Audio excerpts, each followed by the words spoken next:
sir जी मेहरबानी करो थोड़ा या अस्सलाम वालेकुम की ना ਤੁਹਾਡਾ सईद सर सईद वल्द वल्द मोहम्मद शफी कित्थों ਦੇ ਰਹਿਣ ਵਾਲੇ ਹੋ ਹਰੂਨਾਬਾਦ ਸ਼ਹਿਰ ਦੇ ਕੀ ਕਰਦੇ ਹੋ ਪੱਲੇਦਾਰੀ ਤੇ ਕੌਮ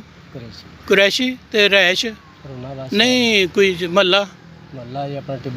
ਟਿੱਬਾ ਨੂਰਪੁਰਾ ਤੇ ਤੁਹਾਡਾ ਕੀ ਨਾਮ ਅਲੀ ਸ਼ਾਨ ਵਲਦ ਮੁਹੰਮਦ ਅਮੀਨ ਕੌਮ ਚੜੋਇਆ ਤੇ ਰਹਿਸ਼ ਟਿੱਬਾ ਨੌਲਾ ਮੋਲਾ ਰਹਿਸ਼ ਤੁਹਾਡੀ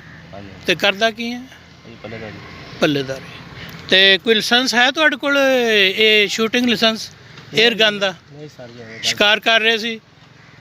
ਆ ਮਾਰਦੇ ਫਿਰਦੇ ਸੀ ਜਿਹੜੇ ਬੈਠੇ ਨੇ ਨਹਿਰ ਦੀ ਪਟੜੀ ਦੇ ਜੀ ਹਾਂ ਆ ਚਾਹੇ ਜੇ ਹਾਂਜੀ ਇਹ ਲੈਣੇ ਸੀ ਕਿੰਨੇ ਮਾਰੇ ਨੇ ਇੱਕ ਵੀ ਨਹੀਂ ਮਾਰੇ ਜੀ ਲਿਆਏ ਸੀ ਸਰ ਜੀ ਸ਼ੁਰੂ ਤਾਂ ਤੁਸੀਂ ਘੰਟੇ ਦੇ ਸੰਤ ਰਿਪੋਰਟ ਅਸੀਂ ਤੁਹਾਡੇ ਸ਼ਹਿਰ ਵੀ ਸੀ ਹੁੰਦੀ ਤਾਂ ਸਾਡੇ ਨਾਲ ਹੀ ਹੋਣੀ ਸੀ ਅਸੀਂ ਰਸਤੇ ਆਇਆ ਡਾਕਟਰ ਸਾਹਿਬ ਜਿਹੜਾ ਹੈ ਡਾਕਟਰ ਨਾਲ ਕੋਲ ਆਇਆ ਸੀ ਕਹਿੰਦਾ ਚਾਹ ਪੀ ਕੇ ਕਹਿੰਦਾ ਕਿਹੜਾ ਡਾਕਟਰ ਜੀ ਆ ਜਿਹੜਾ ਅਰਸ਼ਦ ਜੀ ਅਰਸ਼ਦ ਅੱਛਾ ਪੁੱਛ ਲਓ ਭਾਵੇਂ ਫੋਨ ਕਰਕੇ ਤੁਸੀਂ ਜੀ ਉਹਨੂੰ ਅੱਛਾ ਇਹ ਮੋਟਰਸਾਈਕਲ ਤੁਹਾਡਾ 에ਅਰ ਗਨ ਵਿਖਾਵੇ ਛਰੇ ਕਿੱਥੇ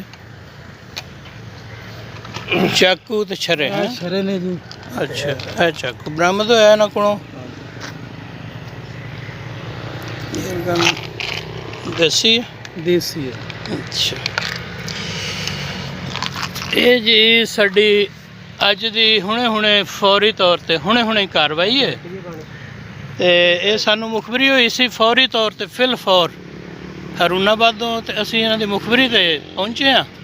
ਤੇ ਇਹ ਦੋ ਬੰਦੇ ਇੱਥੇ ਇਹ ਸਿਕਸਾਰ ਨਹਿਰ ਸਿਕਸਾਰ ਇਹਦੇ ਉੱਤੇ ਕਾਫੀ ਦੇਰ ਦੇ ਸ਼ਿਕਾਰ ਕਰ ਰਹੇ ਸੀ ਬੜੀ ਦੇਰ ਦੇ ਅਸੀਂ ਇਹਨਾਂ ਦੇ ਪਿੱਛੇ ਸੀ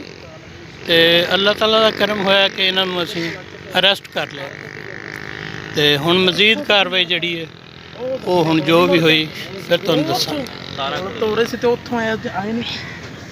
ਖੁਦਾ ਦੇ ਬੰਦੇ ਇੱਧਰ ਪਾਣੀ ਰਾਜ ਕਿਤੇ ਪਿਆਨੇ